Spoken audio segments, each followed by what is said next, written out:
नमस्कार शेतकरी मित्रांनो, स्वागत आहे आमच्या शेतकरी मित्र 1994 यूट्यूब चॅनल. शेतकरी मित्रांनो, भारत कृषी प्रधान देश म्हणून ओळखला जातो, म्हणून शेतीला खूप महत्त्व आहे. म्हणून शेती हे शेतकऱ्याचे खूप महत्त्वाचे उत्पादनाचे साधन आहे.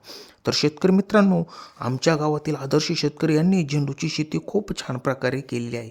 तुम्ही बघू शकता, त्यांनी बेडवर मल्चिंग पेपरवर झेंडूची लागवड केलेली आहे, तुम्ही बघू शकता. तर शेतकरी मित्रांनो, झेंडू लागवडीसाठी पाण्याचा निचरा होणारी सुपीक जमीन आणि सूर्यप्रकाश मिळणे खूप आवश्यक आहे. वर्षातील कोणतीही वेळ झेंडू लागवडीसाठी योग्य असते, पण मे ते जुलै किंवा पावसाळ्याच्या सुरुवातीला लागवड करणे फायदेशीर असते. कारण शेतकरी मित्रांनो, त्यावेळेस झेंडू फुलाला मागणी खूप असते. तर शेतकरी मित्रांनो, झेंडूची रोपी नर्सरीमध्ये किंवा ट्रेमध्ये तयार करावी. रोपे तयार झाल्यानंतर ती मुख्य शेतात बेडवर किंवा सरीमध्ये लागवड करणे फायदेशीर ठरते.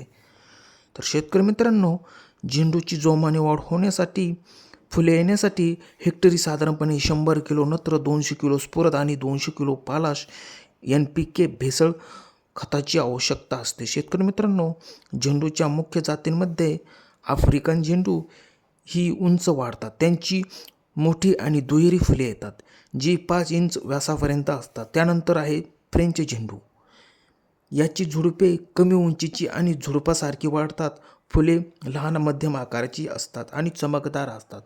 तर शेतकरी मित्रांनो, यामध्ये तुम्हाला जी पसंत पडेल ती जात लावू शकता. तर शेतकरी मित्रांनो, व्हिडिओ कसा वाटला? धन्यवाद.